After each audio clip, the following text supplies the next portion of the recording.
You're listening to the Bean and Saltine, now with more hops. Sweet. All right, we're recording. Okay. So, do you want to start it? Do you want me to start it? Sure, I'll start it, and then you can fill in. All right, go for it. Welcome. Oh my gosh. This is episode 8. If you needed to know. Episode freaking 8, everyone. Okay, welcome to the Bean and Saltine podcast, and our guest today is Nick. Do that again. He's not here. I know. Oh. You're supposed to say that. I said for you to fill in. Oh, okay. Do you want me to pretend to be Nick? Is We'll that just what keep- you want me to do? We'll just keep that. That'll be the recording. Okay. Okay, and yeah, we have a lot of good topics to discuss today, such as. What are you doing? Oh, okay. You're really hyper right now. What was that? You just snorted some coke? What kind of sounds was going It's on? just live. Yeah. So what did we talk about today? We talked about beer a little bit. We talked about we got into some serial religion discussion. We got talking about the singularity. Just a lot of things. It was fun. It was a good time. We always love having Nick, and he's always welcome on the podcast. Yeah. So it was episode 8. That's really it. Enjoy. Everyone enjoy. They want to aggravate you, violate you, penetrate you. Aggravate you, violate you, penetrate you. That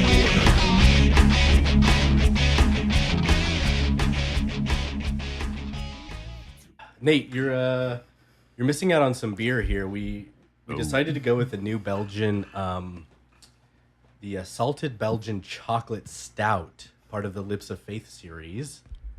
Wow. It's pretty good. That's a mouthful. It's very Yeah. good, actually. It's quite delicious. Huh. That's cool. Where do you even find these? Like, where are you finding these things? Oh, cheers. The store, the place that you never go. Yeah. Or that one time you went to the liquor store and got like Di Serono or something. Oh, yeah. That time. Yeah, I remember that. Di Serono on the rocks. So we are, in fact, recording this time when we start. Oh, That's good. That's good. to I like know. this. Good to know. Yeah, if you remember last time when Nick came over, we were going for like a good 30, 40 minutes. And then we realized that I didn't actually hit record on anything. Who needs it? You Yeah, know? this is a good conversation. Yeah. Man. Well, Nick, how the hell are you? I'm doing good. Doing well. How are you out there? You're out east, right? Yeah. I'm on the East Coast, and Is it cold there? yep, it's been I don't know, it's been warming up a little bit, but it's been pretty nice. Where So- are you? What was that? Where are you? What am I? Yes. What are you? No. Where are you? Human, I hope. Who are you? Where am I? Yes. I'm in North Carolina. Oh, okay. I was somehow imagining like Vermont or somewhere that's under 8 feet of snow right now. So No. Good. Close. We did get a little bit of snow out here, but wasn't too bad. Didn't hit as bad as last year. So thank goodness. yep. So you were the one working on this track that John just played for me earlier, right? I played him Aya. Oh, nice. Yeah. I like it. Actually, I was working on that just before we got on here. Nice. Um, I like it, man. I was just telling John that I'm working on some tracks and I will need some live guitars at some point. So I think you guys are going to be my first stop. Sweet. That's Yeah. awesome. Yeah, we'd love to. I'm speaking for John when I say we would love to. Yes, the royal we. That's good. The row we always includes Nate. Oh man. Yep. Yeah, we I don't think we've ever actually discussed it, which is we don't really share too much. But Nate and I are in a studio project type band called Celluloid Winter. Yeah. And that's why there haven't been that many podcasts, because we've been in music mode. Gotten busy. That's good. Switch back and forth. Yep. Yeah. Yeah. Microphones are always involved. Yeah. Oh yes. Nice. Well, it sounds good. I like the track. Oh, thanks. Yep, it's a work in progress. Here we go. Go ahead. Go ahead. Go for it. Go No, ahead. you first. No, You you first. No, you hang up. No, Oh, you hang up. No, you go first. And at the crossroads. Have you been working on anything lately? Like any music stuff or anything? Myself? Yeah. Yeah. I kind of alternate between doing DJ mixes and trying to make a track. And so I actually got started on something that doesn't sound half bad. So I'm reaching the point now where I came to the realization that so often I sit down and I start tinkering, and I'm making electronic music, so there's a certain category that falls under in terms of what's really involved. But it's basically I'm playing around with synthesizers.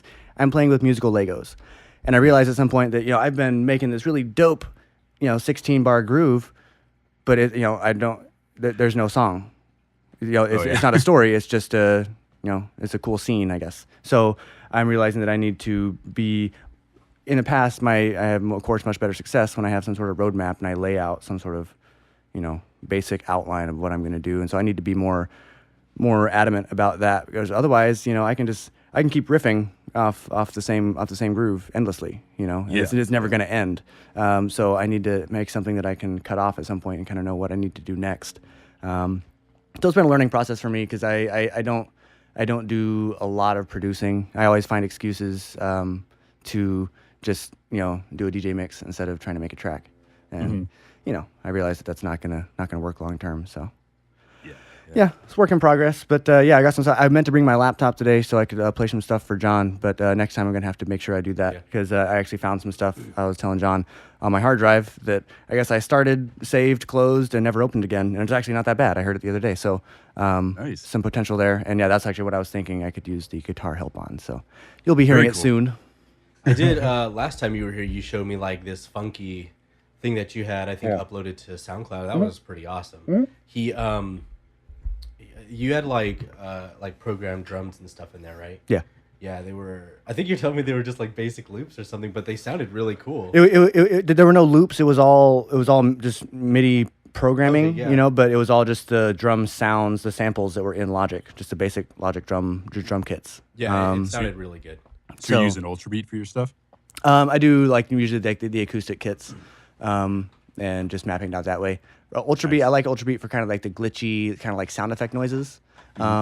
But I just, for some reason, I don't find it. It's like, I know once you get to use it, it's very, very simple. But like in the time that it would take me to figure it out, I can just lay out, on the piano roll, I can just lay out the notes, what I'm doing real quick. So.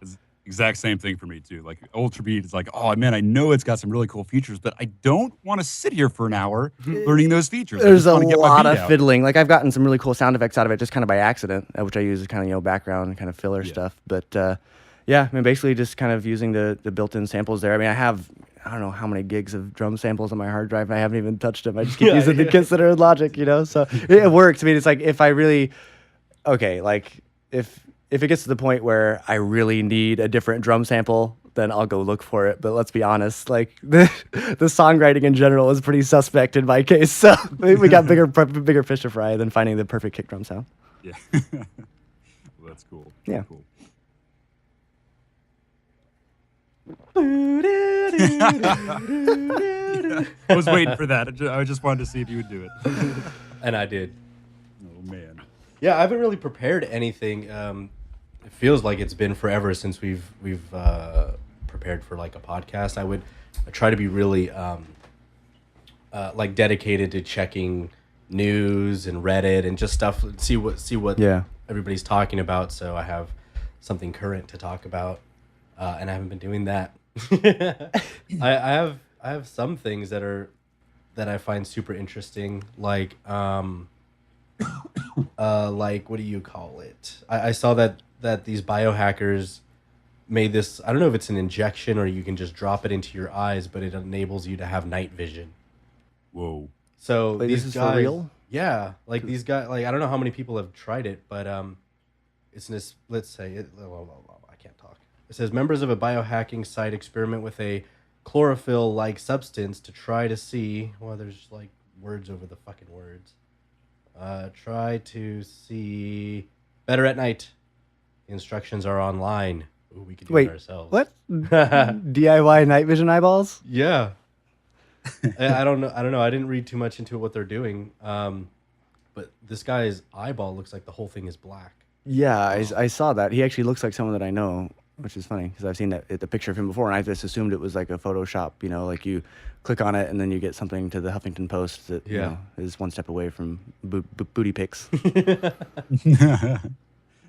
That's crazy. I actually haven't even heard of that. Oh, I see. Because his eyes are all black, and I'm like, wow, is that what happens? But it looks like he put some black contact lenses in after the drops to ensure that the light in the room wouldn't be too harsh. Got it. Ooh. Okay. That's crazy.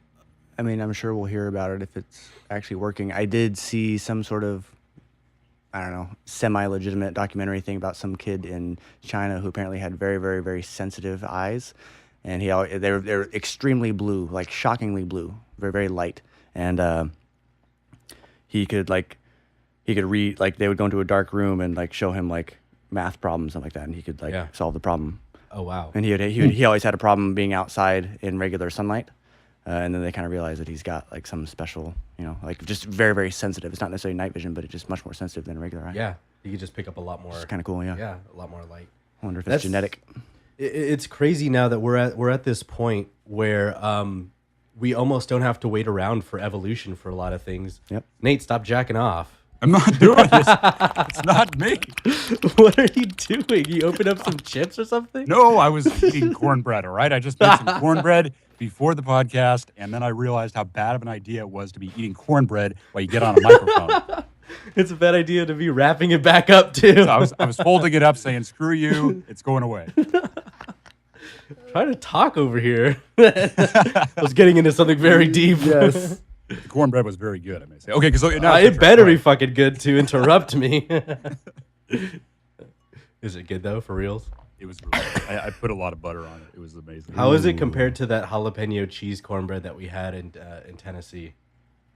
That sounds delicious. I don't remember that. Oh, okay. What? It was so good, he's erased it from his memory. It was too good. He knows it could never come back again. Yeah. Never be the He same. doesn't want to let himself down. We were, it's when we stayed at the Grand Ole Opry, Yeah. and we ate at the Jack Daniels restaurant. Jack Daniels has a restaurant? Yeah, it was good. Wait, you got the cornbread? Yeah, we shared because we got 3 full entrees. 2 guys, 1 cornbread. I like where this is going. Right, yeah, we got so much food. Man, I don't remember that. It must have been good though. Yeah. Yeah, it was. It must have been good. So good it gave you a hangover. Yeah, I know. Maybe Bill Cosby was in the kitchen and he slipped Oh, something in the God. cornbread. Oh, yeah. I brought in Bill Cosby. Cosby. We brought him up last podcast too, but it's such a fun thing to talk about. It is. It really is. I went. It's like Tiger Woods, man. Yeah. Jesus But Christ. it's- When but are they it's going to Bill stop? Cosby because everybody he was a childhood hero. Not a hero, I guess, but No, he was. I mean, my family, who's very religious and conservative, they had like his comedy thing at the CD. We He was listened the to white it, him people's talking black about person. dentists. Yes, was, yes, exactly. exactly. What would they say? What was the David Chappelle thing? He made Brian Gumble look like Malcolm X. yeah. Yeah. My girlfriend and I went to the Comedy Store over in Hollywood last Friday, and they had I don't even fucking know, 15 to 20 comics, starting at 8 or 9, Yeah. going all the way to 2 in the morning. It was really cool. We didn't stay that long. We got too hungry. But one comic, Tony Hinchcliffe, who was hilarious, had a joke about Bill Cosby, and he takes it on a different side, and he goes, "Did anybody stop to think that maybe, just maybe, his dick is that good?" It's it's just too good. He just banged the memory out of these chicks. Yes. Put him to sleep. He's got the magic stick. Thought it was Jimmy funny. runs deep, so deep. I thought that was super funny. What I was gonna say, circling back here to this injection topic. Way back when. I think it's Night pretty vision cool. injection topic, Night just to vision be sure. injection, yeah, not other types of injection. I think it's cool that we're at this point where that people are almost not in charge of, but have a hand on evolution. Because something like giving humans night vision, for evolution to do that would take millions of years, right? Oh yeah, If not, I would maybe think so. hundreds of thousands of years. yeah. Barring some drastic mutation. Yeah, the sun gets dimmer. Yeah. Just don't know. Yeah, totally. Yeah.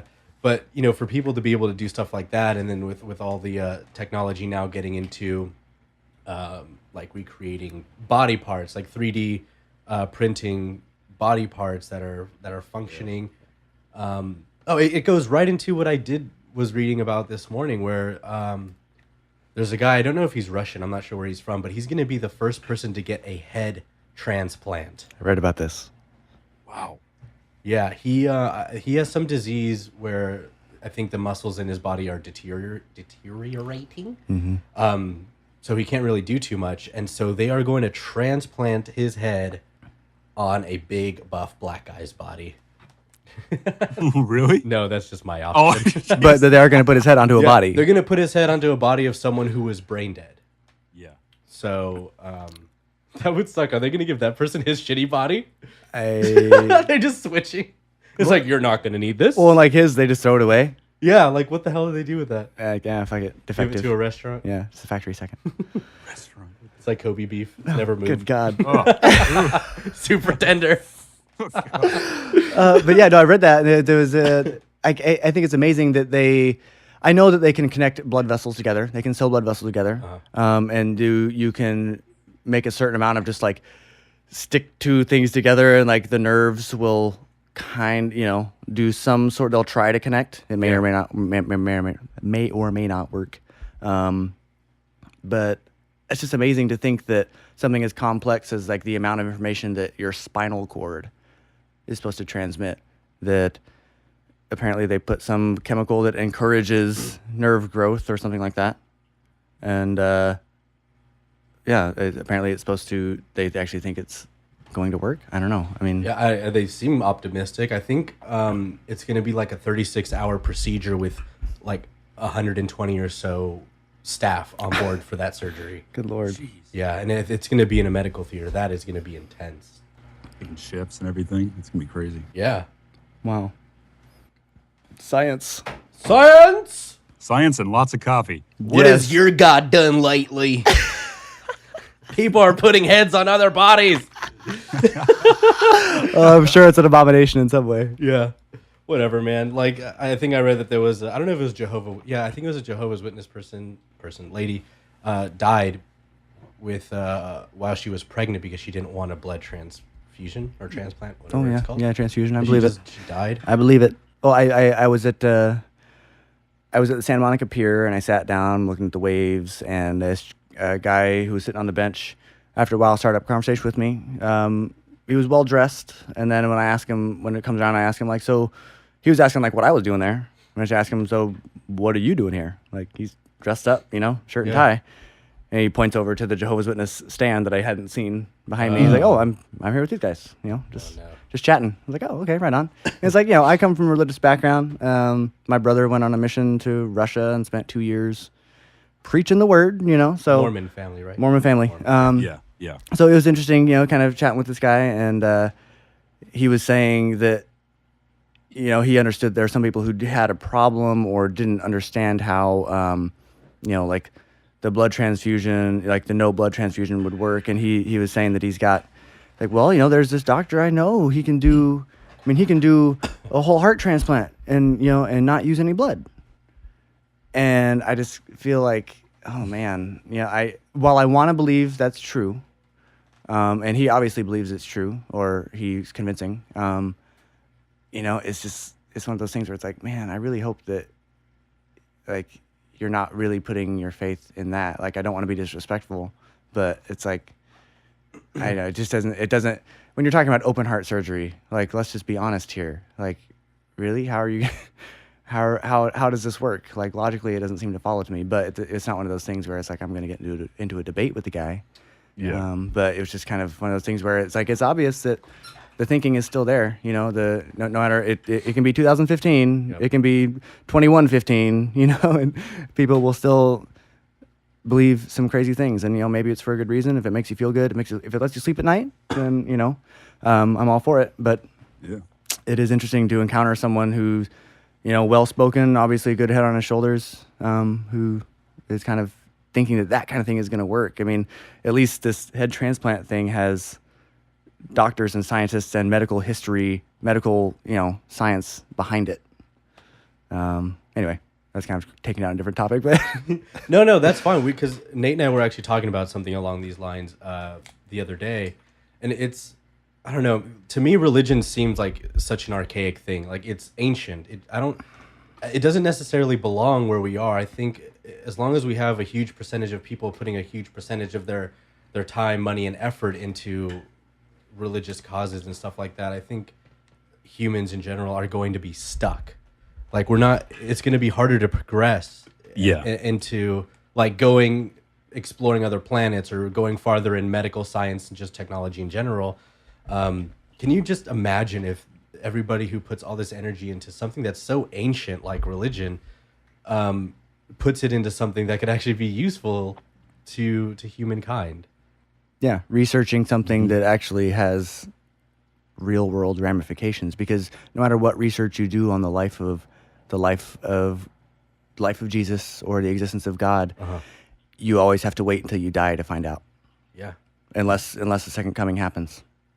Yeah. When it comes down to it, and it's like, well, great, when you find out, come back and tell us. Yeah. But like it's not helping in terms of like let's learn something. I don't think. But at the same time, it's like you have to respect beliefs, and I firmly believe that science is a religion. Yeah. It happens to be one that I have bought into. So of course I'll preach the faith. But when it comes down to it, I am not a scientist. Mm-hmm. And we can talk about particle physics all day, and I can, regurgitate whatever I've read and heard, but I don't know. But what gives me hope is that the particle physicists also don't know. Yeah. They are hypothesizing. And so I feel like we're all on the same page in that regard. We can all agree on certain things. Isaac Newton may or may not have been, poisoned by mercury, but he did invent calculus. So we can hold certain things as truth, because we can observe them. Calculus is real world science. You throw a ball, where it lands, that's calculus. Yeah. I don't know if, Jeebus has much to do with that, but who knows? Maybe if you reword things, it can turn into a complete different story. When you talk about creation or intelligent design or, a certain level of, quantum physics, it all takes on very invisible terms, and you're just making up, and you're hypothesizing, so if hypothesis is scientific or it's religious, it still needs to be researched, I guess. Well, and science is it's always progressing, no matter what, like it's always going to progress in some way or form, whereas a lot of religions, unfortunately, a lot of those people that are just stuck on learning stuff about the past like that, a lot of them just kind of spin their wheels. And that's not necessarily bad, but yeah, science just it's always going to go further and further, so you can expect more from it in the future. Right. If someone if in the desert in the Middle East, someone uncovered something that they said was a lost book of the Bible, like it would not be accepted by the majority of Christians. Exactly, it goes against what they've been freaking preaching for the last however many years. Yeah, it's right. So new finds like that, they're great, but they don't exactly progress anything. They just maybe change the rules. Right. In scientific discoveries, they rewrite the rules. Someone is waiting. If whenever you read about the research they're doing at CERN with the Large Hadron Collider and that sort of thing, you hear mention every now and then of disproving Einstein's theory of relativity or something like that. And it's open for discussion in the light of new information. The idea, what we are accepting as the truth, can be changed. And I saw a phrase once, I can't remember where, but it spoke especially powerfully to me. And it said, the most dangerous phrase in all of language is, because that's the way we've always done things. Yeah. And you think of a lot of the social conflict that happens in the world. It's problems that started generations ago, and ultimately what's come of it is that, well, what we do is we hate these people, and we can't ever get past that as a group of people unless we learn to accept what we can see with our eyes and actually test it for ourselves. I feel like that's one of those things. As someone who grew up in a religious background, yes, you are briefed on what is supposedly true, but my family was not one that expected blind faith. I mean, in the face of questions, they say, well, ask, find out, do what you need to do to find an answer, which I appreciate, because I certainly know that attitude is not necessarily prevalent in all religious households or religious situations. So I can appreciate that. I mean, my parents were both converts to their religion. So, they understand that there are other possibilities out there. So, but, the basic, you can't have faith. I don't feel like you can really have faith, or rather you can have faith in something, but you can't believe in it unless you've somehow asked and gotten some sort of confirmation. And so you have to be willing to ask whoever it is. If you pray, if you ask, someone in some position of authority, if you have a group discussion, if you meditate, I mean, whatever it is, you have to be willing to seek out answers, and to be willing to change your mind if evidence is willing to present itself. And there are some things, I'm sure that, while I think I'm a pretty flexible person, I think that there are probably some things that I would not be as comfortable with someone trying to change my mind on. And it's just the human way. There are some things that I think I know, and there are some things that I hold very dear that, while I may not be able to name them right now, I'm sure, with enough talking, we could hit something that's like, what, this is just what I think, and this is just what I feel, and while it may not be something religious, it could be something totally trivial, but regardless of what it is, that's the way I am, and that's the way I look at things. And, that's one of those things where, when you think about even someone as specific in a religious sense as Jesus, what did he really say? My mom's, I can hear her voice saying this. All he really said was to be nice and share. Yeah. And that's one of those, like that book, Everything I Need to Know I Learned in Kindergarten. Bam, right there. Yeah. Bible 2 equals that book written by whoever it is. Yeah, I mean, Nate and I were talking about it yesterday. I usually call him on the way home from work to just help endure LA traffic, to help pass the time. And, whoa, we got a caller. No, we don't. Caller, what's your name? Where are you calling from? Do you have a question for us? Hello, I'd like to order pizza. Wrong number. Okay. No, to tell them what's on the way. What are we talking about? Oh, religion and that stuff. Yes. It makes, so we have all the religions that come with their both sides of the equation, I guess, where you have the extremists and you have the people that don't really give a shit.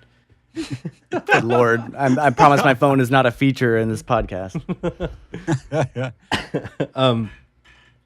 But when you get down to the basics of religion, just like your mom was saying, what did Jesus say? It's kind of like, duh. Yeah. Like, I understand like having us like some kind of a community to spend time with and help and do these things with. Like, I understand that we come from small groups of people, from like little tribes, that's we're herd creatures. Yeah, we've been that way for a lot longer than we've been how we are now. Like, everybody living in their own little world with their heads down, connecting with their computer. Yeah, I mean, it's a whole new thing now. But like, as a human species, we've been in these tribes hunting and gathering and being nomads, and all that stuff has been a larger percentage of our existence. And so I can understand that wanting to have a smaller community where everybody's name and their business, I can understand the need for that.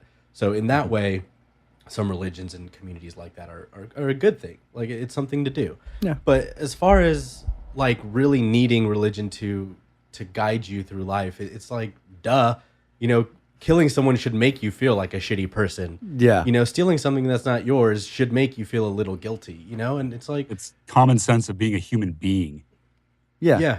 There is a basic sense of right and wrong that doesn't have anything to do with the Ten Commandments. The Ten Commandments are, a version of the basic rules that people, when you're, if you want to, build a log cabin with a chainsaw and live in the woods, that's fine. If you're not going to interact with other people, you really can make your own rules. Do whatever you want. Wear no clothes, whatever. Who cares? But if you're going to live around other people, it's like humans are not that unpredictable. Like, there's a very basic set of things that make people comfortable, and when you're spending a lot of time, with your shack of things next to their shack of things, it's not like we're very complicated to figure out how to make people happy. Like in most cases, leave them alone.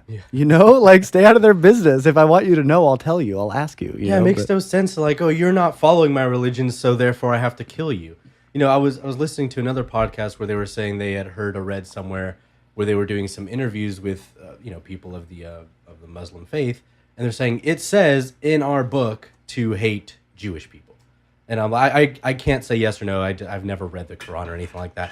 But, you have people that are believing this, and I think the most important thing is to keep logic as your number one guide, and then other things need to follow. Like, you can't have a book that people wrote hundreds of years ago tell you what you're doing now, because those could be stories referring to something else. The Bible, like people nowadays, I hope people nowadays they don't go off killing people in the name of Christianity anymore. They did at one point. But people are progressing. You get people that they say they're Catholic, but they're what they call cafeteria Catholics. They're just picking little things that they want to do. It's like, well, I guess I want to go to church on Sunday to show everyone off, show my new dress off. Yeah. They're not really Catholic. Yeah. I grew up Catholic a majority of my life, and that's what that was. It never felt like a real thing. It felt like high school. It's like, it never really felt like, well, I need to make sure these people see I'm there every week, that they see I'm there. And that felt more important than why you were going there. A lot of people make it into almost like a social event. They just that's why they go, kind of like the gym. A lot of people just go to the gym just to look around and just chat with people. They're not actually doing anything. Totally. I want there's got to be someone. Thankfully, I'm not friends with them on Facebook, but there has to be someone who puts a status update on Facebook, like going to church. They just put it out there in the public forum to let everyone know they're going to church. And there's something I heard a long time ago. It's like going to church doesn't make you a Christian any more than sitting in a garage makes you a car. That's true. Like it does. It really does. It really doesn't matter. Where you go on Sunday. Like your life Monday through Saturday could be full of satanic rituals, just to give the polar opposite, but even that isn't even the polar opposite. It's still religious, but it's like there's no going to church doesn't mean anything. Like if you're not, you could go all day if you don't get anything out of it. I can guarantee you it was less than 5% out of all the times I had gone to church for school with my parents, for events, whatever it was. This is a really small percentage where I actually listened to what they have to say. Right. Most of it, to be honest, was looking for girls. Oh, sure. It was like, let's see who's around me today. Ooh. Yep. Very cute. I did my share of that's what it was. Surroundings. That's what it was. That was my goal. It's like, well, let's see what's going on, or let's see if I could actually stay awake this time. That's a whole game. I wasn't going there to listen to what they were talking about. I was going there because I was forced. Yeah. And when you guys were talking about people who posted or go to the gym or do stuff. Like, okay, so this has happened 2 or 3 times now. I have a cousin who's recently married, and his wife is my friend on Facebook. And this is the second or third time that she has tagged me along with other people to a picture of Jesus, and it says, if you accept Jesus as your savior or something like that. And I get kind of pissed off. I'm like, first it was like, okay, weird, next, whatever, let's get rid of this. And this time I'm like, what is she trying to say? Like, is it directed to these people specifically? Right. Is she doing it because she wants the world to see? Is she just fucking that bored? Is she that really brainwashed into this thing? And then I was telling Paul, who works with me, and Nick, when Nick was working with me, when I got this message, the question was something like, do you accept Jesus as your Lord and Savior, or something like that? And she'd put, it needed punctuation desperately. So it read, I do Jesus with all my heart. It wasn't like, I do Jesus with all my heart. Yes. It was, I do Jesus with all my heart. Well, you put some spirit into it, I had to hold myself back so hard to not just say something stupid like, well, I hope you use protection, or Like, I don't know what I would have written, but I'm like, I have to do something because it's offensive to me. You can't leave it that open. And I would criticize you for not. Or you know, I know she's probably not an Archer fan, but I would love to just put phrasing. You know, you know, just like and I'm like, well, what do I do? Like, I ended up not retaliating. I ended up taking what I call the high road. I don't think it was, but you didn't use the holy hand grenade. No, I didn't. Yes. I'm not accustomed to using the high road, but I did in this situation. I think I just forgot about it is what happened. Yeah, the high road was you smoked and then forgot about it. Probably. Yeah, sure. And I'm like, should I, you know, put a picture of Satan or something and tag her in it and be like, thank you, Satan, I'll sacrifice a goat later. You know, like, like I want it because that's almost the same thing in my book. No, like, totally. I mean, your response could be, Cthulhu will rise again. You know, like. Thank you, Olden. Yeah, you know, like. I don't like that kind of stuff on Facebook. I've got a couple good friends from back in Texas who are very adamant about, you know, helping me develop a relationship with Jesus Christ. And it's like, you know, it's like they don't understand that growing up Mormon is Christian. I don't know what they think I do on Sunday. Like, do they think I'm wearing a headdress and sacrificing animals here? Because it's as Christian as it gets, you know. But they seem to think that, like, I just haven't been told, you know, about Jesus. Well, you just don't know their way. I don't know their way. And their way is the right way. Is that weird? Does nobody ever think that our way is the right way? But there's hundreds of other religions, cults, and everything that their way is the right way. There can only be one. You know, like, do they not think about that? Are they just so focused in my way is the way? But what about everybody else who's killing people left and right because their way is the way? Like, you have to think one of you is wrong. Right. Someone's willing to go to such extreme lengths that it's worth at least a question. But I don't think questions are necessarily what's valued in that society, you know, in that way of thinking. It's not a scientific way of thinking where it's like, there's an answer or there's a question. Let's find out. Like, you know, it's not like it's this simple, but so often the religious answers, if there's a question, pray about it. You know, and sure, I do think prayer and meditation do serve a part in a regular life. You don't have to be praying to Jesus. I pray, but it's not to Jesus. He doesn't have anything to do with it, you know. But it's more on a personal, emotional, private note, psychological note, you know. It's not something where, you know, if I need to figure out, you know, what to do to, I don't know, I can't even think of an example now, but, you know, it serves a time and a place. It serves a personal purpose, but most human interactions between people, you know, don't need a religious filter, you know. You can be a respectful person without being religious, which of course is obvious.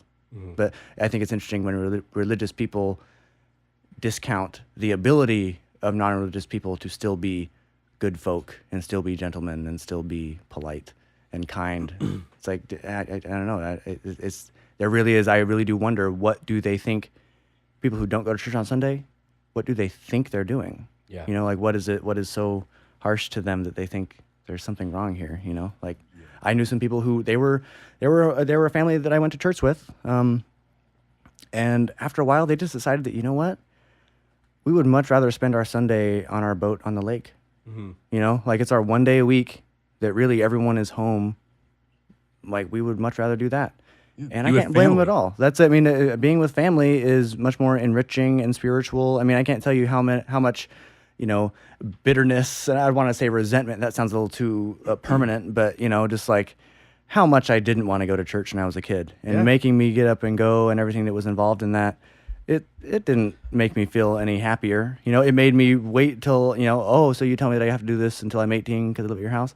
Well, you better believe that as soon as I step out of here, like, I haven't been to church since. Yeah, or even move past, like, your parents making you want to go. I remember when I was in school, because I went to Catholic school pretty much from kindergarten to high school, end of high school. And I remember, like, the priests or teachers or someone going, well, you know, not going to church on the Sabbath is a sin. And then people go, well, what if your parents can't take you to church? And for me, where I went to school was a little far away from where I lived. And their thing was like, well, then it's your responsibility to walk to church or bike to church or get the bus to church. I'm like, we're fucking 5. Yeah. So you're advocating that I leave my house without my parents' permission, walk, bus, or bike to church. And at that time, the only church I knew was where I went to school, which was in Hermosa Beach, was quite a few miles for a fucking 5-year-old to travel. I'm like, so you're advocating that I disobey my parents and make it to church because God will hate me and send me to hell if I don't. Fire and brimstone, buddy. Yeah, like just the whole Take some sunscreen. Yeah, it's just religion is just fear almost. It's like A lot of it. It took me a long time to see that I was in this little bubble that they had put me in from the beginning, and once I popped it, it was pretty much taking a philosophy class in college. Is honestly what did it, because my teacher was atheist, and I have to give it to her for not holding that over our head. Not Like, making that she did important. mention it, and she would bring it up in conversation, but she's never like, I'm atheist and you should be too. It's like, it's like, listen, this is the age where you're starting to think for yourselves. These are all the options. And I really appreciated that. You have the option to think about it. Yeah, I didn't know before. You don't ever have to not think about it. And it's unfortunate that that's not made a more important cornerstone of childhood and parenthood and whatnot, like making sure that people know that you can ask, like, there is no stupid question. You can ask questions, you can think about it, and you can come up to your own conclusion about it. It's okay. Keep an open mind. Yeah, exactly. There's nothing that says that it has to be this way or that way, but unfortunately, it's seems like it's harder to make that a way of life than one would think. It seems logical, but it's interesting because it's only logical to people who have felt liberated kind of by that way of thinking. If someone feels safe and insulated by their religious lifestyle, just to name one, kind of lifestyle, then it's going to be hard to get them out of that.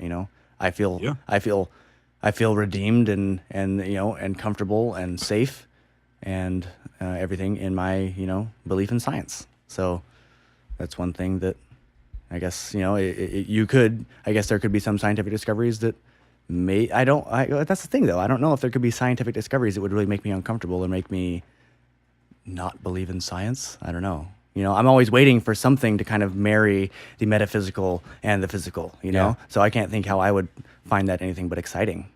But, that's just me. That's what's interesting about science, is that we keep progressing, and for the most part, it seems like scientists don't mind being proved wrong. I know egos get involved and everything like that, but being able to disprove something that we've all believed for the longest time, that's really exciting to me. I think knowing the truth is better than being right. Exactly. And that's kind of where a lot of people who are kind of still really focused on religion and just that idea are stuck.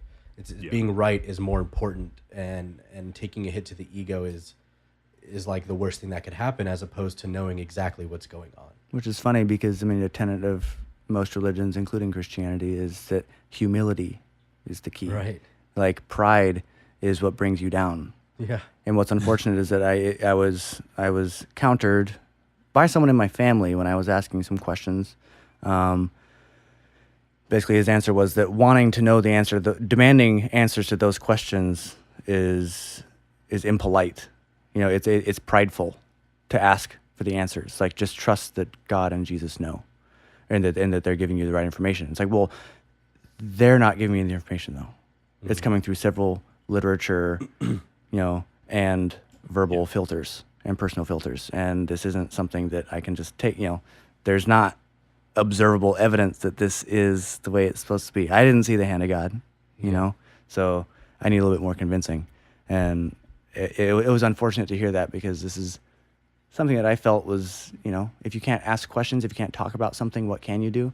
And to be told that, well, to demand answers is prideful, and that's wrong. That was unfortunate, but it just kind of puts into perspective what is valued, and that particular person doesn't have obviously the same values that I have. Yeah. And that's fine. They have their life, I have mine, and we will continue to live them.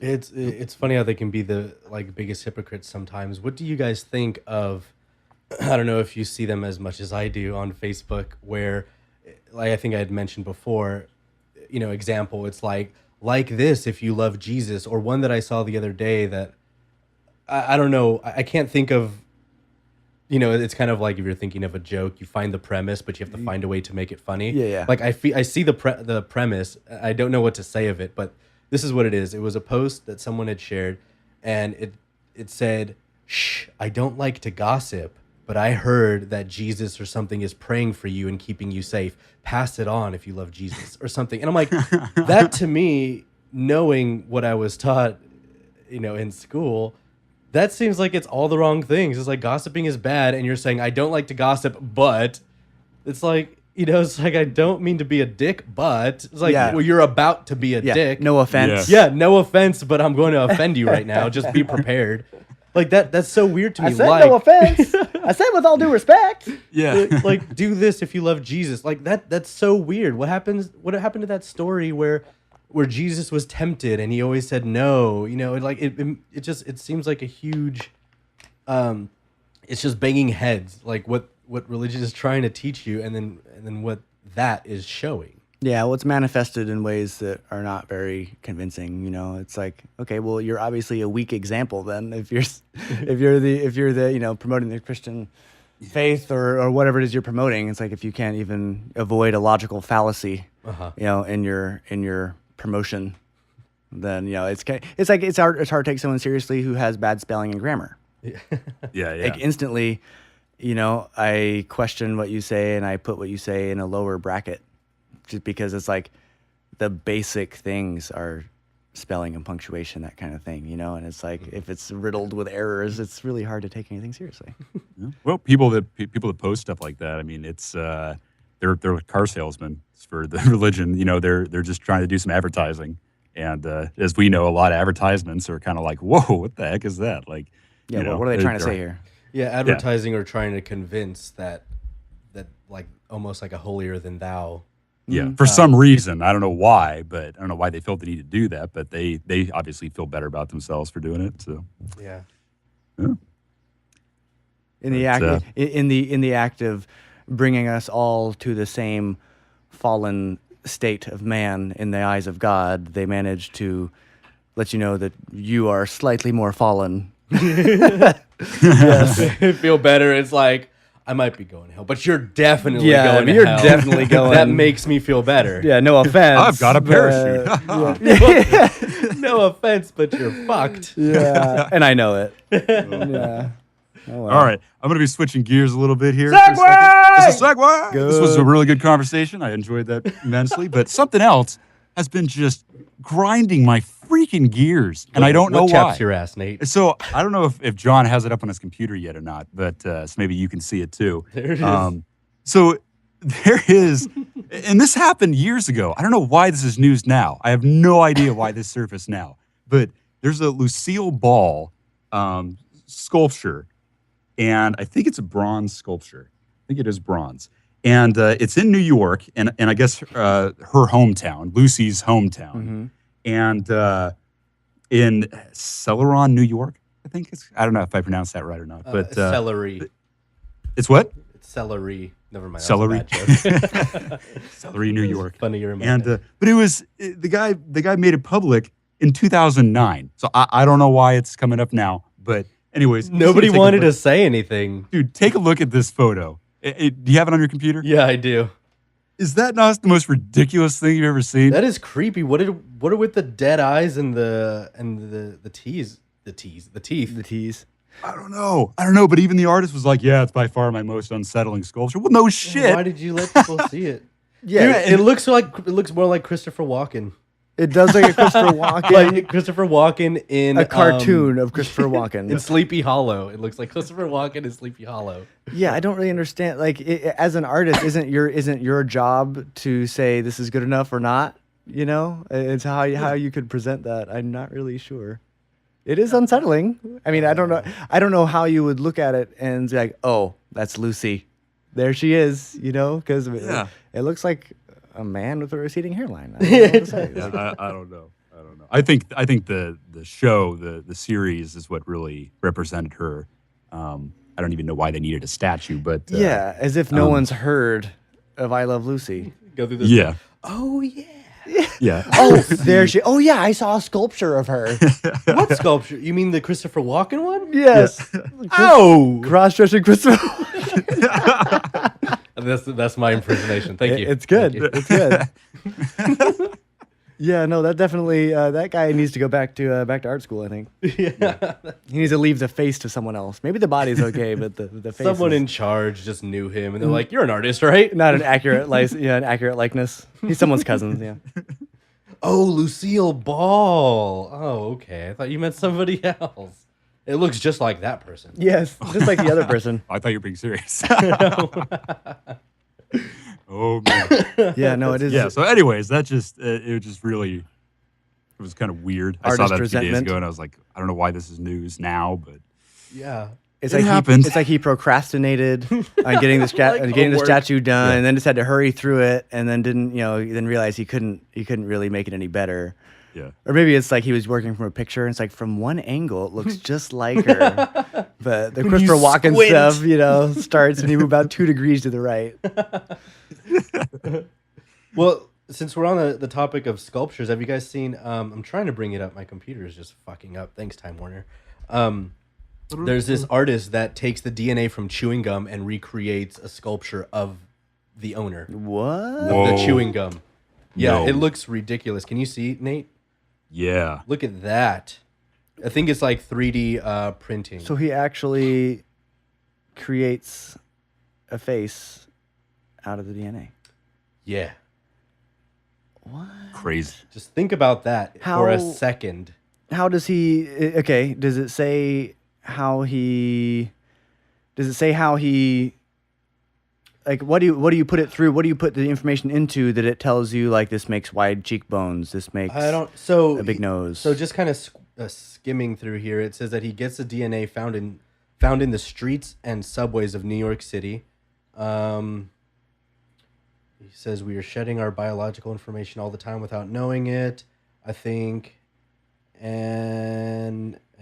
anonymity.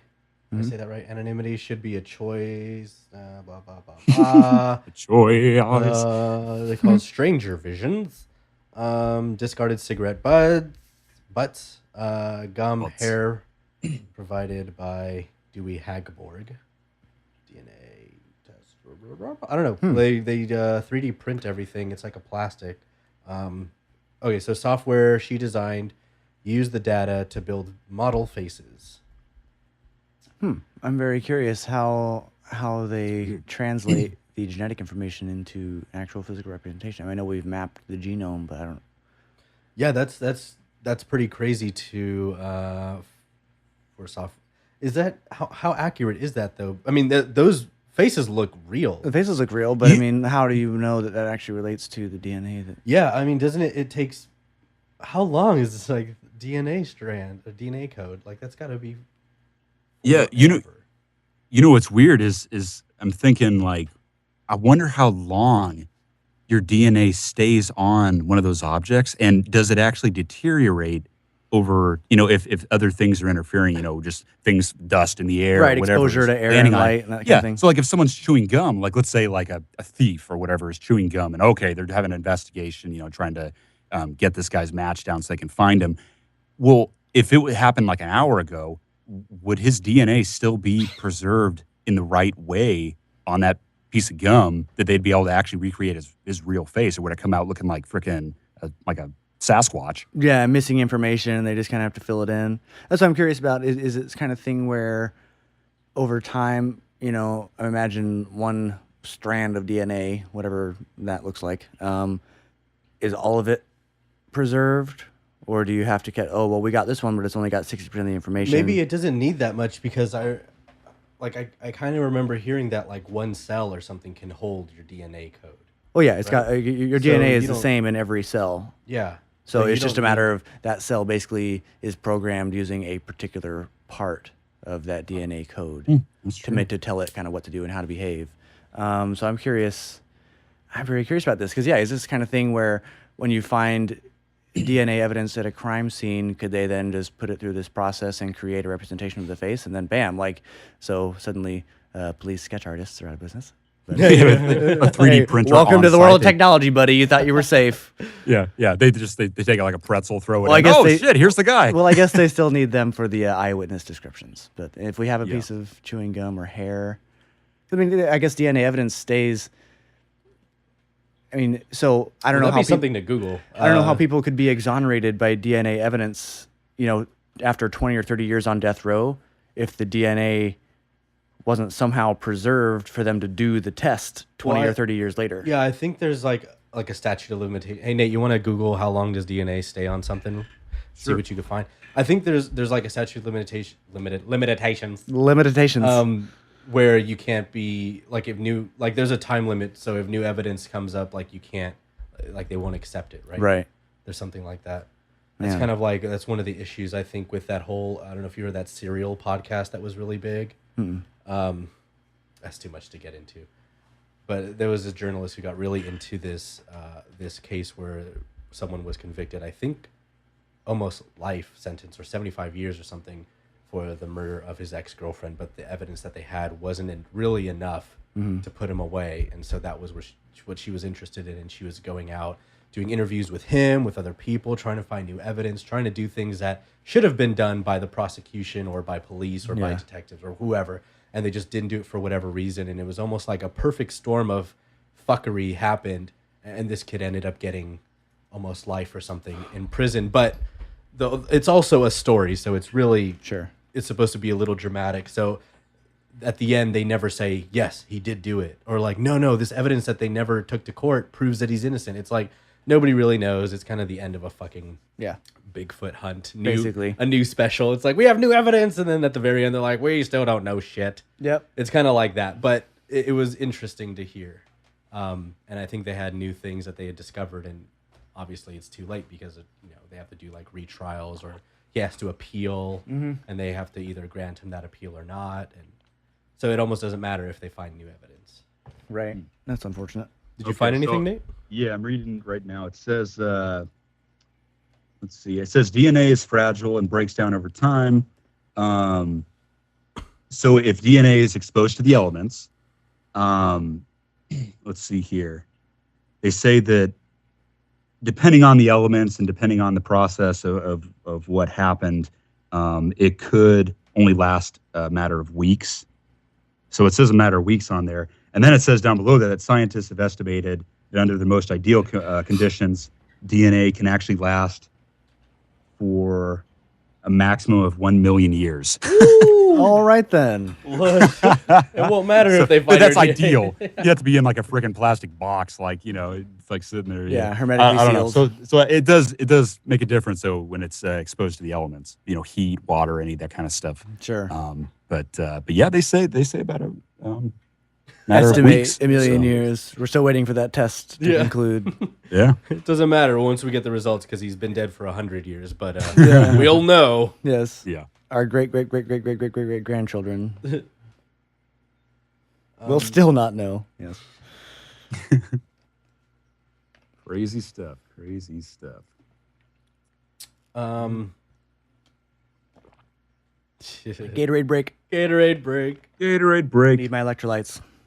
I actually do have one other article I thought was kind of interesting. I found it actually earlier today. And it was talking about an 8th grader in Florida. So he's 14 years old, and he was arrested, charged with cyber crimes for changing a teacher's desktop wallpaper. Wait, say that again. Okay, so an 8th grader. So he's 14 years old in Florida. He changed he used like his teacher's login information to get into their account and changed the teacher's background to they say on here a picture of 2 guys kissing. Okay, and he says, like, the kid says in there, he did it just to like piss the guy off, just to cause problems and stuff. And so I guess he was suspended. They found out who it was, and then he was suspended for, I think, 3 days or something from school. And then after that, they actually arrested him for a cybercrime. Because I'll have to, let's see here. That's as dumb as the kid getting in trouble for biting his Pop-Tart like a gun. Yeah, the kid says, I logged into the teacher's computer, who I didn't like, and tried putting inappropriate pictures onto his computer to annoy him. And let's see here. What did they say? What did they say? People are too fucking sensitive now. Yeah, about to say, is there no filter for, okay, who did this really hurt? You know? Yeah. When it comes to charging someone with a crime. Yeah, I mean, that's pretty kind crazy. of a victimless crime. The thing is, like, there's a new fad nowadays where people are like recreationally offended. Yeah. I know. I don't know where I heard that before. Where people are just like, it's their new hobby to be pissed off at shit that shouldn't even cause any commotion. It's like there's someone heard, they found some like wording of a law or something that makes it like, oh, that's totally what you did to me. Like, you totally assaulted me. Like, are you talking about you didn't that assault. story? I forget which college it was where it was like a few years ago or something. No, not even a few years ago. But this guy and girl got together through text message with witnesses. What's the word I'm looking for? I want to say consecutive, not consecutive. Consenting, consensually decided to meet to fuck. Like that was the goal. Yeah. Both of them. Both of them had 1 or 2 beers in them, had sex, went about their day. This girl took a class, which was, and I'm not doing this to be like a dick or anything, but the teacher was an extreme feminist. Somehow got the girl to believe that she was raped. And this is after. I don't remember if it's months after, years after, weeks, days, whatever, but it's after. Like, everything was fine. Yeah. Had her like changing her mind, and now she decided that she was raped by this guy, and he was kicked out of school. I don't think he was arrested or anything. Maybe he was going to trial, but she had got her to believe that she was raped. And just listening to the back and forth, listening and reading the text message that they sent, listening to what her friends had to say, it was like it's becoming a thing to just fuck people over nowadays. Yeah. Draw attention to it and point out. It's kind of like just finding, instead of having to deal with something yourself, you know, it's like you can point out that someone else is somehow responsible, and because you can use like a serious word or a legal term for it, everyone just kind of has to take it seriously. And I don't know if it was related to this story, but I think that teacher, they're trying to get a law passed. She was saying that any amount of alcohol, whether it is 1 beer, 2 beers, a shot, if a girl has anything in her system, it's not consensual anymore. It's automatically rape. What? So that's stupid. Yeah, and it doesn't matter if the guy is also drunk. Girls can make a booty call, right? And so they're keeping it one-sided, and I feel like they're almost being more offensive to women because they're almost saying that girls aren't smart enough or capable enough to make their own decisions that way. So you're saying if I have 1 Bud Light and I get, have sex with a guy, that's rape? Like, I don't have the willpower to make my own logical, reasonable decision. Yeah, it does sound like they're absolving them of all responsibility, including personal decision making. So yeah, they're like, you have to sign a consensual agreement now. It's like, how sexy is that? Yeah. You're in the moment, like, no, sign this, please. Hold on, baby. Before you take your clothes off, let's go over this contract. Initial here, initial here. Ooh, put that sexy signature it's here. Pink ink. That's hot. Yeah. All right, now that's out of the way. Let's get this notarized and get down to business. Fuck. Kidding me? When you consider that, like, most babies happen by accident, it's like, what the fuck are we really worried about here? Our grandparents are like, all right, well, I guess we're gonna raise this baby then. Now we're like, rape. He touched me. Oh man. Well, I think the issue with this thing is first of all, I'm glad they did that to the kid because the kid was being a little shit. But second of all, I mean, all kids do that kind of stuff. But the thing about it is that the teacher could have been fired for that. You know what I'm saying? Like, we're going back to. Sorry, I was thinking about the story I was talking about. I'm like, why are you happy he got expelled? No. Okay. Yeah. So going back to that, see, the problem is picture. if you look further into it, I mean, the teacher could have gotten into some serious trouble. Could have been fired from his job. Totally. Put on his record, all this kind of stuff for doing inappropriate things at schools. If they hadn't found the kid did it. Certainly. So honestly, like, so it seems extreme and stuff, but the kid was being an ass for no reason, and he was putting the teacher at risk. I think the expulsion handles that. Like, I don't know if this qualifies as cyber crimes. Well, they say it's an offense. They said on here. I mean, obviously, someone must agree if they're it's He was arrested and charged with offense against a computer system and unauthorized access, which is, they say it's a felony charge. I mean, when you're doing that, you're stealing someone's password. I mean, so right now he was changing the picture on his teacher's background. There's something inappropriate. If it was, if it was slightly different information he was using, that's Maybe identity like theft. changing his personal record or doing something like If that. he had bank account information, it's identity theft. I get it. You know, so it's like it is towing the line, and you do need to make an example. And it is true that an expulsion may not teach the proper lesson, teach a lesson sufficiently. But I'm curious, like, what ramifications is this going to have on this kid's life? Like, what I is don't the know, but punishment expelling gonna a be? kid from school isn't going to do shit. You already know that. I mean, Yeah. kids are like, hell yeah, I don't have to go to school. Screw you guys. If anything, you know? yeah, that gives So him like street that's cred. That's not exactly a punishment. It gives him hallway cred. Yeah, it's hard to weigh. It's really hard to weigh, like, what's right and what's wrong, because how else do you get this kid to know that what he did was That's thing, true. you know what I mean? Yeah, well, yeah, because you can't count on, and I guess maybe it's good, I don't know, but you can't count on the same sort of discipline at home nowadays. No. Which in some ways is good. You know, there's probably a lot less, well, I don't want to say there's a lot less abuse nowadays, you know, but it certainly is able to be addressed, I think, more readily nowadays. But as a consequence, it's like people in general are softer and easier on their kids. So it's almost like, yeah, you know that he's not probably going to get sufficient punishment at home, so maybe charging him with a crime is going to be the only way to actually get through to him. I see what you mean. When you first said the story, it just like quickly outraged, like, that's ridiculous. They take things out of proportion. But yeah, I guess changed my mind as well. When you think about it, like, things are changing. I mean, with technology and everything like that, and it might be hard. Like, kids aren't, you know, doing spitwads at the chalkboard or anymore. Yeah, you they're know, shooting. Yeah, things are changing because of just the way technology and everything is moving.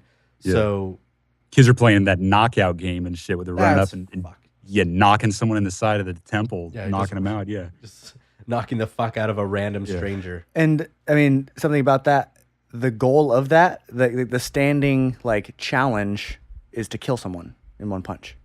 That's the whole point. Like, the whole point of this thing is like, yeah, you want to knock someone out and catch it on camera, but like the standing like goal for this whole thing is to kill someone in one punch. Wow. So that's Isn't that crazy? I mean, that's recreational assault and murder. That's something different, though. Like, Well, it is I think completely that's different. a different level. That's like, there's something fucking wrong with you, and you probably should be like extreme. But like, there's it's too peer many pressure. fucking peer pressure has a huge part in it. But like, the people that are engaging, like, someone's not going to peer pressure me to try to kill somebody with one punch running by like a stranger. You know, like, someone might peer pressure me to like just go into Simpsons mode here, put a cherry bomb in a toilet in the elementary school. Yeah. Not now, because that'd be like Well, I think that'd be funny that'd be a little more but, yeah. terrorist, but like, Yeah, you know, I could actually go to jail for that. Now. Yeah. That would suck. but it's that's fucking ridiculous to me. Like, that people think that's okay, or that's funny, or, you know, that's something like, there are too many fucking people on this planet to begin with. I'm on Bill Burr's side, where we just need to get rid of 80% of them, and that should automatically put you in the express lane to just be shot to the moon or to the sun or something. Yeah, exactly. It's like, oh, you like to, what'd you do last Saturday? Oh, you punched an old lady trying to kill her. For fun. Okay, well, we're gonna send you to the sun. Yeah. Go ahead. Have fun mining helium on Mars. But yeah, everything is changing, so I can understand, like, maybe they're trying to set an example for this guy, and like, yeah, maybe what he did was harmless this time, but because if you don't address it, serious things can happen. That's an identity it theft can in change. training. I get it. Identity thief in training. It's weird. It's a fine line. It's really hard to see what's right and what's wrong. But That's one of those gotta do things that something. I usually default to thinking that, like, let kids be kids. But it's one of those things where if this kid changed my computer background or two dudes kissing, he's gonna get a ass whooping, you know. So I guess it's it's all And then a it's matter of also perspective. like in context, because Paul and I change each other's backgrounds all the time. Oh, Yep, God. you're laughing. You know what Yes, that's I do. So Paul has like 30 fucking computers at his station. I have 3. And there'll be times where we change each other's photos. Like, I know he really hates Dave Grohl, so I put Dave Grohl on like half of his computers. And like, I put a sticky with a little word bubble and made really bad rhymes the way he would. Because we were watching his the new HBO special Sonic Highways, which is fucking amazing. It's great if you're into music, the history of music, or studios. It's really great, but they always end with a Foo Fighters song that has something to do with the episode. And when he was talking to me about it, he's like, it's fucking stupid, man. Like, I just turn it off before that part comes because they're like on a ranch and they talked about how the owner of the studio had a horse named like Lenny or something. And then in the song, you're like, and we're riding around with Lenny, you know? And it's like, oh, great. There's no mystery. Right. Canned songwriting. I Hate You More. Yeah. It's shit's super dope. It's a great show though. So anyways, Check it out. I don't remember what my point was. I'll skip the final song. Yeah, I don't remember what I was talking about. How did I get there? Paul changing computers. Oh, changing computers. Yeah. I still don't know how I made that Hey, segue. bro. Yep. The note with Dave Grohl's bad Oh, rhymes. that's why he made me. He had bad rhymes, so I just put like these DVDs will be memories. Like on every screen, I put like different things on there. So like That's awesome. in context, it's like we know each other. These are harmless pranks, and we're doing that. So it's like in context, everything is in its own situation. So this guy doing that could be something completely different, and maybe sentencing him to jail or something is what needs to happen. Yeah, who knows? Scared straight. You know? That's wow, that's funny that I just feel like cyber crimes, that means like hardcore hacking. And so like having someone's log in and changing their computer background, it just doesn't cyber crime seems like a harsh word, but I realize that conceptually it is the same thing. You're stealing someone's information and accessing a network. Yeah. And They did say in the article that there was other things in their testing materials, answers to all kinds of stuff. Yeah. That were in there. But they said that they didn't. The kid didn't access any of that, but it was there. So I mean, I don't know. Sure. Yeah, it is a fine line. It's unfortunate that he's so young, because then that's really what puts it into question. Like an older person doing this, you know better, you should know better, and you're gonna get what's coming to you. I don't know if it's unfortunate. I think kids nowadays are assholes, but Well, that they are, but it makes it so there's some sort of question about kind of how seriously to take it. You know, whereas if it was an adult, there's no question. That's wrong.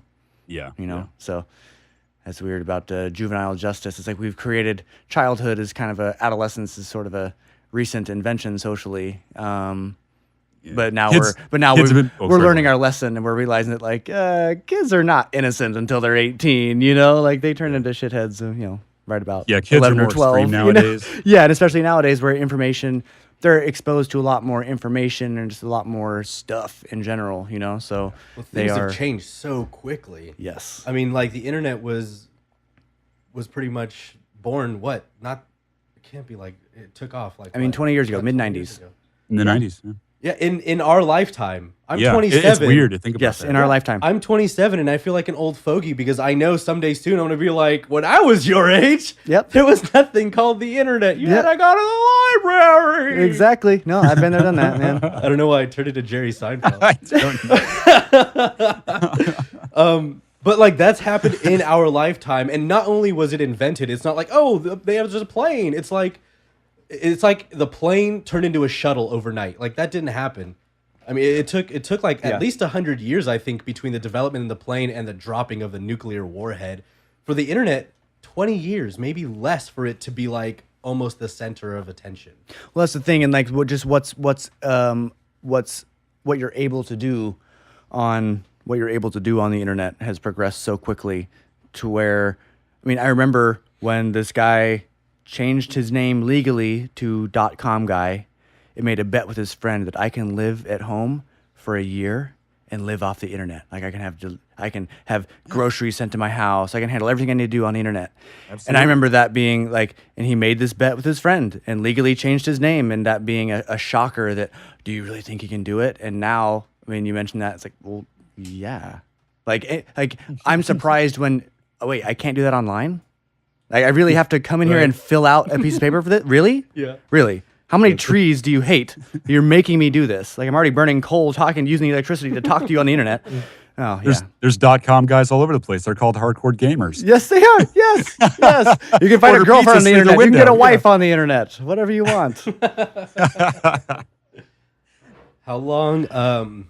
If you were to, are you a betting man, Nick?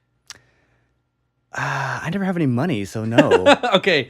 Yeah. Like I'll make a wager, but it has to be in like food or trinkets because I just don't have any money. All right. Hypothetical. If money was not an issue, like you were super comfy, you could lose a couple million and not feel it. Oh yeah, So let's say I that. will. I will have those kind of debates with people all day. Okay. So if you were a betting man, assuming you're a betting man, what would be your bet in years for the singularity? Like the merging of consciousness and everyone. technology, like So we are all one. I mean, Or I don't know. At least to the point where like speech. I don't remember who it was. I don't know if he was a professor, a doctor, a journalist, a writer. I don't know what he was. I can't remember. But he was saying it was like 10 years, maybe 20 years, where speech would not be necessary. Like we can just speech. think to each other. Yeah, kind of? like it might be like something on our heads that just transmit the thoughts. I mean, they've already done through the internet, someone in France and someone somewhere else, like they've already transmitted mind-to-mind thoughts. Like that's happening. That is already read happened. about that. So with that information, what is your bet? How long do you think it's going to be before we won't need to talk to each other? I think it's going to take longer than we think, because I think perfecting it and making it widely available and making it commonplace. I think the singularity isn't just a matter of the technology reaching a certain point. I think it also includes acceptance and use by the general population to really change our behavior and make it a part of the way that we operate as a species or as a society, whichever scope you want to look at it. But I haven't done that reading, so I guess I'm not convinced that it's anything more than like the people who said they managed to take a picture of quantum teleportation and show you that there is something in the same place at two times. It's something in two places at the same time. Like I don't have the vocabulary to really understand exactly what's going on there.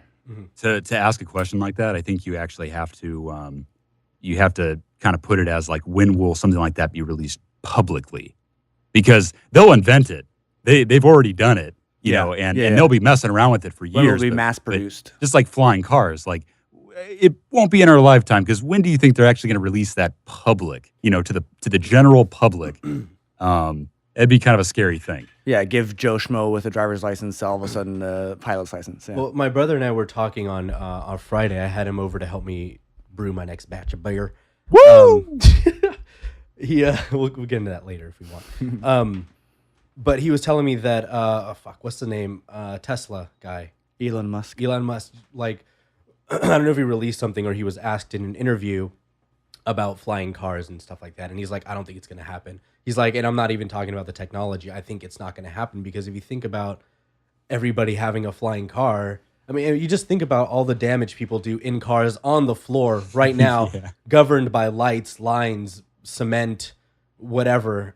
In the sky, it would be fucking chaos. It would have to be like the Jetsons, where you have some kind of roadway. You can't just be all willy-nilly flying. Yeah, you're not. Yeah, it would still be exactly. You would have to be flying in a prescribed flight pattern. It wouldn't be just free for all. Oh, straight line from here to John's house. Yeah, it'd be like a skyway. It'd have to be like a highway in the sky. Yeah, you have to have rules. I mean, even airplanes. I mean, airplanes, airports. It's like it's not just like just come in and land. It's like no, there is a established procedure and a very dedicated set of standards that they maintain. Yeah, and I think it's not going to happen until we get automated cars and automated highways. You know, once everything is automatic and you take the human element out of it, then it's safe enough to maybe put it in the air. But then you just need so many safeguards for that technology to not destroy every subdivision near the highway. You know? Yeah, I think that goes back to your Bill Burr thing. You know, saying like, well, I think we're going to have to get rid of 80% of the population before anything like that can actually happen. Yes. There are just too many of us to be caught as collateral damage. That sucks because if you have to think about it logically, when that first comes out, let's say,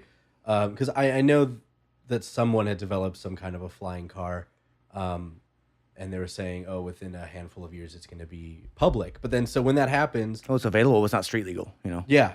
So when that happens, it's going to be a small percentage of people that could actually afford a fucking flying car. Yeah. So that's already going to eliminate a good percentage of people. And then when you're thinking about it, it's like, well, that sucks. So let's say I could afford a flying car one day, and I'm never going to be able to do it because people are afraid. So I'm thinking, if this is going to happen, you have people that can only afford it, have some sort of sense of responsibility because you're assuming that they have money. Sure. But then you have people that can, abuse alcohol or something else, and they could be like stand-up citizens, but one day they just drink too much and then they're crashing into an elementary school. Yes. From like 100 feet in the air. Yeah. They'll be flying over other cars on the freeway, shitting on people and stuff. Throwing up out the window. Yeah, who wouldn't want to pee off the window over traffic on the 405 when you're You're flying? gonna see that. What is that coming down? Is that a shit? What? I got it in my mouth. But I think like if that were going to be a reality, just the tests and the background checks and things they would have to perform on people to allow them to have that privilege would be.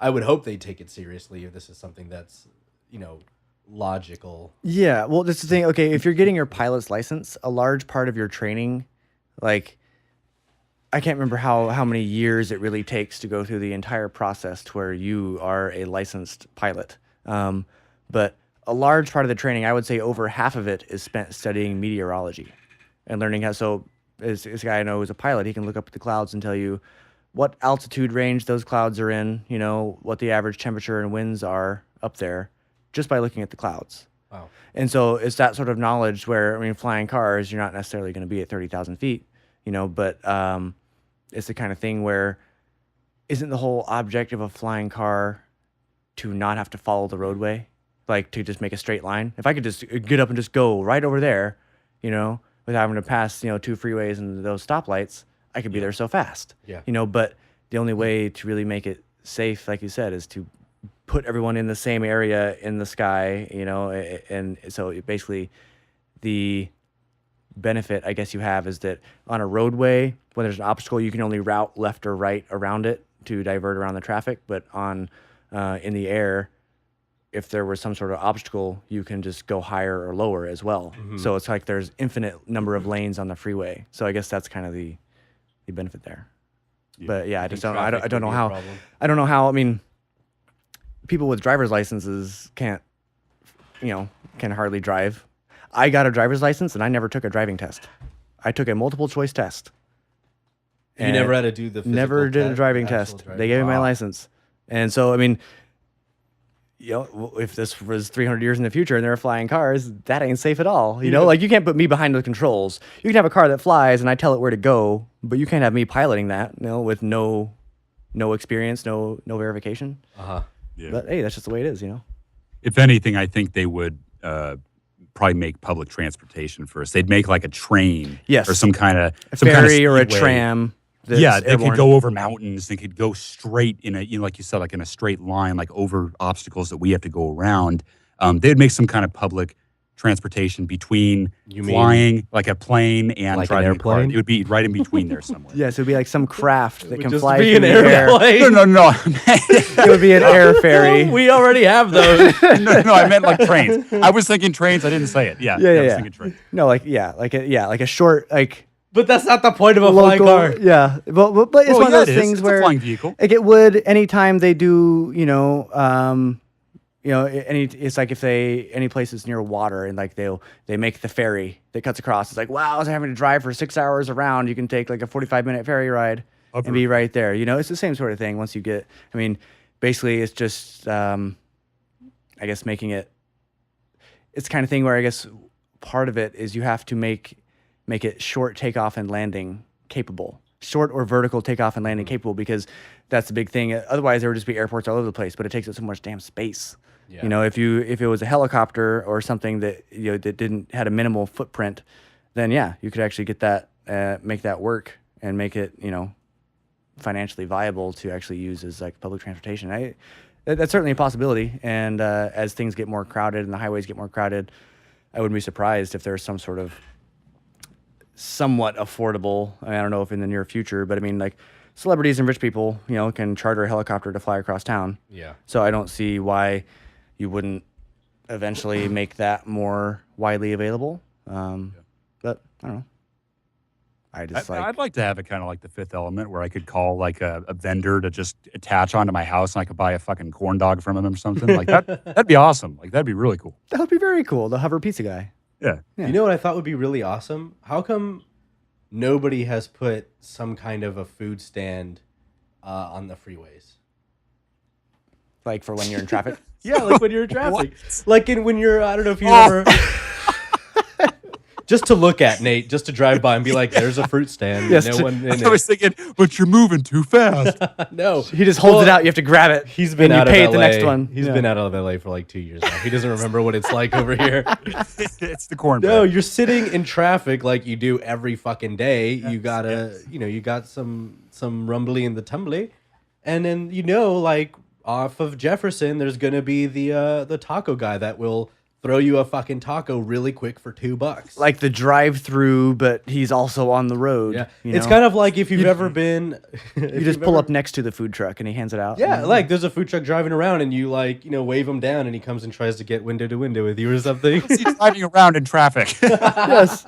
I want to do what that guy's doing because I don't even get to my location. But when you're crossing the Mexican border coming back mainly, you're stuck there forever. Oh, Are you yeah. a mule? Well, Are there you a especially. drug mule? Got to make that money. You do that often, Nate? But you're sitting in traffic for like 2-3 hours, depending on which border crossing you're at, and then you have all these people walking around selling you shit. Be like, you want a churro? All right, I'll give you a fucking churro. Here you go. Yep. Be like, they got it down. That's true. It's like the guys selling oranges on the, on like the street vendors that we already have. I mean, But like, they're would off you- of off ramps and shit when you're already moving. By Well, the that's time, kinda what by the they're time talking you about, get though. I to mean- them, you're like, fuck you. No, but like It's on the same thing. freeway. You'd like raise your hand and say, "Hey, I'd like to get a corn dog," and they'd be like, "Okay," and then they'd race over through traffic to give you your corn dog.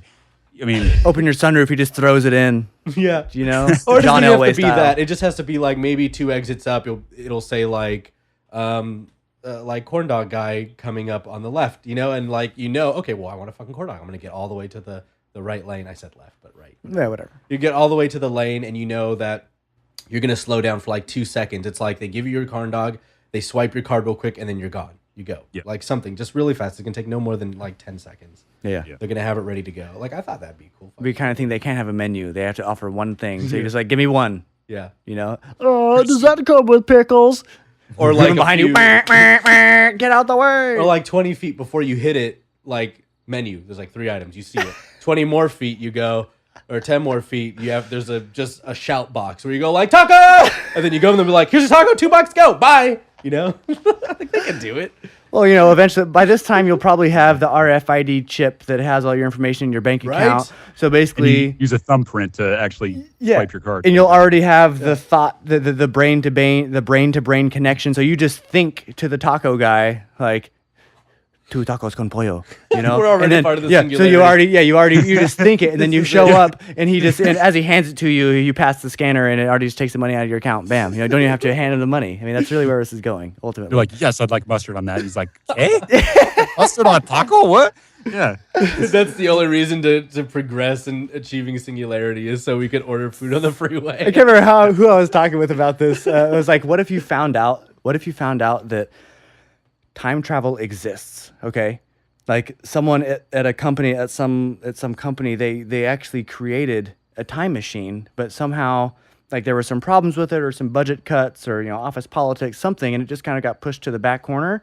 And somehow, like the information did get out that they've actually created a successful time machine, and someone's just using it Wednesday through Friday to go back to Taco Tuesday and get cheap tacos.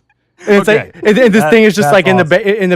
the back room of like Raytheon over in the valley or something, just like storing there. Like, they just go into the custodian closet and come out with cheap tacos. I mean, like, who knows? That would be so cool. Crazier things have They happened. go back to a day where like Pizza Hut just doesn't charge anybody because all the credit card information gets lost by the end of the day. Or back when CC's Pizza was actually $2.99. Are you out of your mind? Like, what? Yes, I am out of my mind, and I'm taking it to go box. Dude, the free Slurpee day at 7-Eleven. Holy shit. I think I don't know if it passed or if it's coming up, but it's like a any cup you choose day. Bring in anything, yeah. Yeah, you could bring a fucking bucket or like a top hat lined in like tinfoil or something, and you could fill it with a Slurpee. That's What? a brilliant idea for the promotion of obesity. It's fantastic. Right? I was sucked into. I didn't have to try that hard, but I was sucked into going to like free Slurpee day, and we went to like 7 different 7-Elevens. Yeah. I think it was just to see how much we can, how many we can do. Yeah. Lucky for us, there were like 4 within 2 miles. Got a good start. Yeah, How many Man. brain freezes in one day? I'm about to say, you must have lost some brain cells. probably. Gained some diabetes. Oh man, Slurpees. Endless Slurpees. And I want one now. A little bit. So we've been going for almost 90 minutes here. Yeah. Are we calling it? Yeah, I mean, I think that's a pretty good spot. I think we've done it. Yeah, we've Covered done all our the job. important topics for the month, and Singularity, religion. We didn't do any psychedelic talk, which was kind of cool because that's all we did last That's time. all we did. Yeah, we left that one out this time. You know, We'll bring it back. Slurpees are close, but you know, You could achieve that different same kind of tripping. You know what I mean? Yeah. the human race is trippy enough. Diabetes tripping. Indeed, indeed. Cool. Well, yeah, thank you very much for coming back in. Yeah, Absolutely glad to be here. He'll be Nathaniel. He'll be able to come in a little more often, so it won't be like 2 months before he Yes, comes in again. somewhat cool, regular. Cool. You're always welcome, and it's good to have you here. Absolutely, good times. All right, man. Well, thank you all for listening. You can check us out on Facebook. That's about all we've got. Our stuff is on podomatic.com and on YouTube. Thanks. Check it out. Okay, Peace out. All right, Bye. bye. All right, well, that was cool. Done and done. That was easy.